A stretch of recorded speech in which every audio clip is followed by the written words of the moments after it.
Happy Monday, Practice community members, and welcome to this week's Monday message. Today, I want to share why I don't do strategy as the primary focus inside of my coaching practice. And to come alongside that, I'm also going to share what I think the great coaches do. And if you haven't already, we kick off our 21 Days to Powerful Coaching today. It's a free course right here inside the community. If you haven't had a chance to join in on that yet, I will share at the end of today's message how to make sure you get to be a part of it. So the problem with strategy-driven coaching, well, for starters, it isn't coaching. Strategy-driven coaching is consulting masked as coaching. Of course, clients want a strategy. We all like to be told, take this magic pill and all will be okay. And strategy for me is really the overarching idea that we can hand out perfectly prescribed or prescripted plans, steps, and how-tos to take someone from totally in the dark to complete enlightenment on the big scale, or more simply put, how to get someone where they say they want to go by jumping ahead, bypassing the process, and just giving people breadcrumbs out of your own experience. That's strategy. But here's the thing, people also want to be told that it will be easy, a simple fix, limited inner work, and just make a few tweaks and voila, all better. And so, of course, people want strategy. The problem is it doesn't work and it isn't effective for helping people maintain their results long term and actually get at the thing internally that needs to shift or pivot, which we don't get to do if we hand out scripted ways of getting to the thing the client says that they want to get to.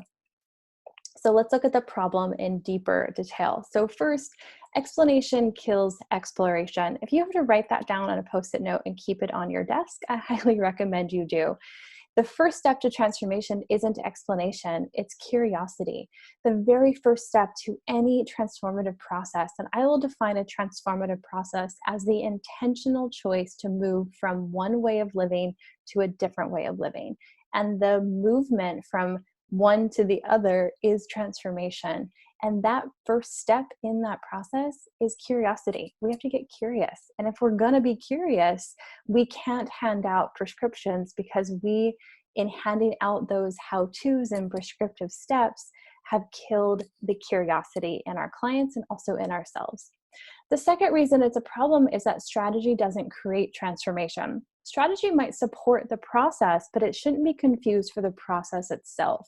I am more than happy to hand out resources, journaling assignments, written assignments, books, podcasts, anything that will support my client. That's strategy. That's giving people processes and tools that come alongside what they've discovered about themselves to help bring that forward in a more concrete or grounded way.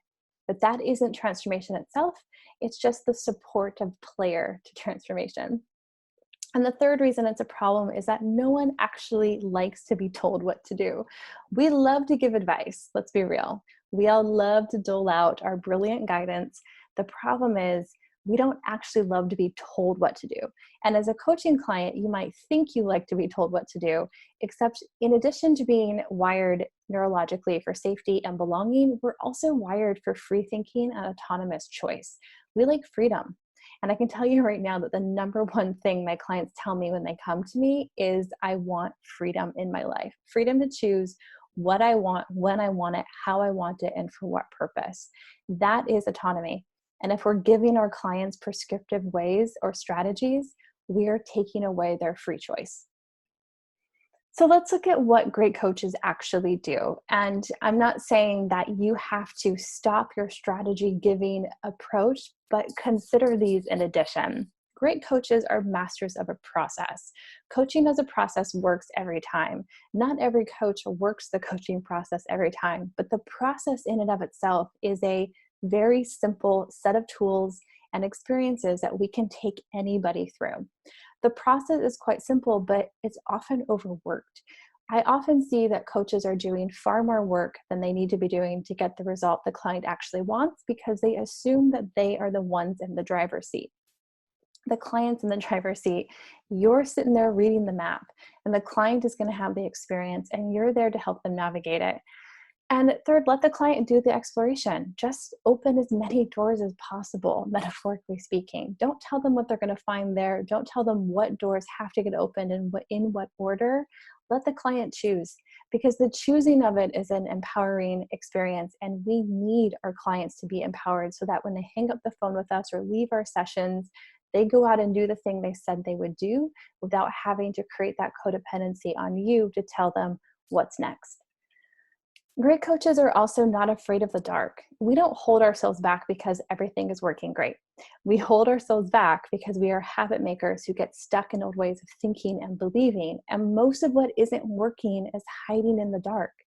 So a great coach is not afraid to go digging around in the dark stuff, the shadowy stuff, the fears, the emotional triggers, the baggage, the limiting beliefs, the poorly constructed habits that are outdated. Now, I put here in parentheses, hold ourselves back in quotations, because I don't actually think we hold ourselves back on purpose.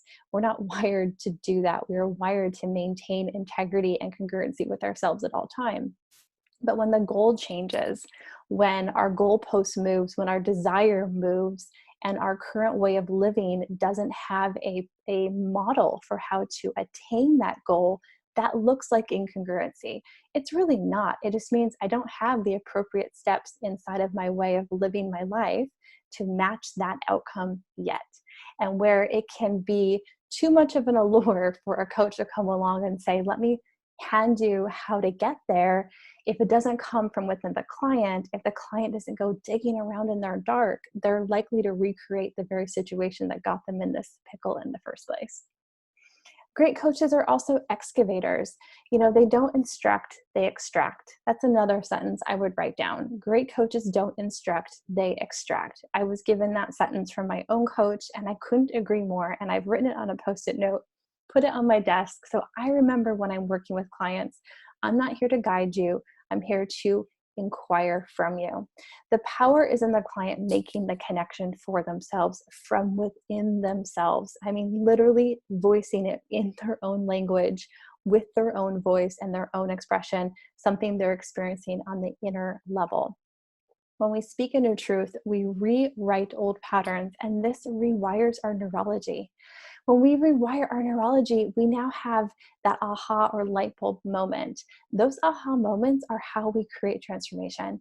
And you can't give those to your clients, because a client will never believe what you tell them about themselves, but they will always believe what they tell themselves about themselves. And so that has to come from within themselves first.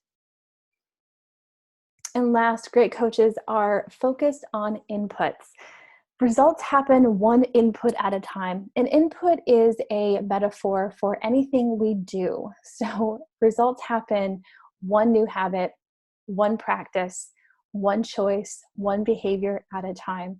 When we only focus on outcomes or outputs, we miss the very important step of establishing for the client, from within the client's own experience, how they're going to get that new thing that they want.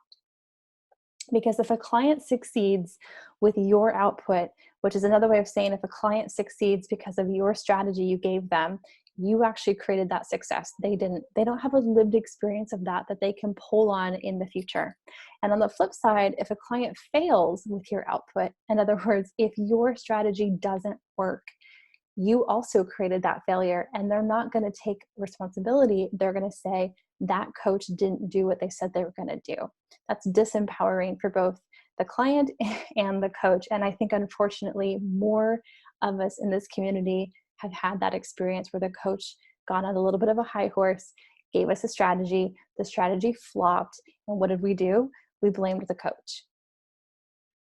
So if you want to take this another step further, I recommend that you join my free 21 Days to Powerful Coaching. It did start today, or I should say it's going to start today at about 7 a.m. Pacific time. It is free.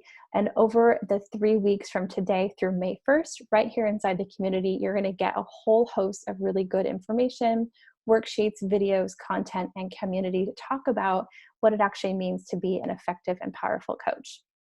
This week, starting today, this week is back to the basics. So this week, we're going to reconnect with the foundation of powerful coaching. I'll teach you the 3 core pillars to powerful coaching, and also a little further about what the great coaches do and don't do. If you can believe it, there's way more where these came from.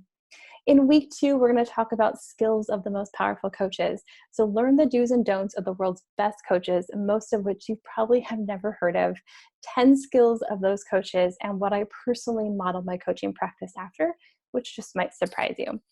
And in week 3, we're going to talk about where are we going as an industry, 5 easily missed opportunities for coaches, and also that age-old question, aren't there too many coaches already? I'm going to speak to the nature of the saturation in the market, which actually doesn't exist to the degree that you might think it does. There is plenty of room for more coaches to come on board. So if you want to join us, come on in. You can comment below, tell me you're in, or go ahead and click on the course inside of courses and we will let you in. Again, it starts today. It is totally free. And as a bonus, on this Thursday and Friday, so April 16th and 17th, I'm opening my private calendar for 10 people to book a 60-minute power chat to help take your coaching to the next level. And because there are so few spots, and I know that there are more of you in this course than I have room for in those 2 days, I did open applications. Those applications opened a couple weeks ago. I don't have 10 spots left anymore. I think there's only 6 spots remaining. So please complete that application. I want to support you and I want to come alongside and help in whatever way I can get you into the type of coaching that you want to be doing. And as always, don't forget, this course is totally free, but you still have to show up. You still have to do the work. You have to watch the videos, download the worksheets, read the content, and engage with the community and bring all of that into your coaching practice. All right, guys, it's your turn. Comment below. Tell us you're in. We will happily add you to the course. Again, it does start today. Either way, happy Monday. I'll see you in the community.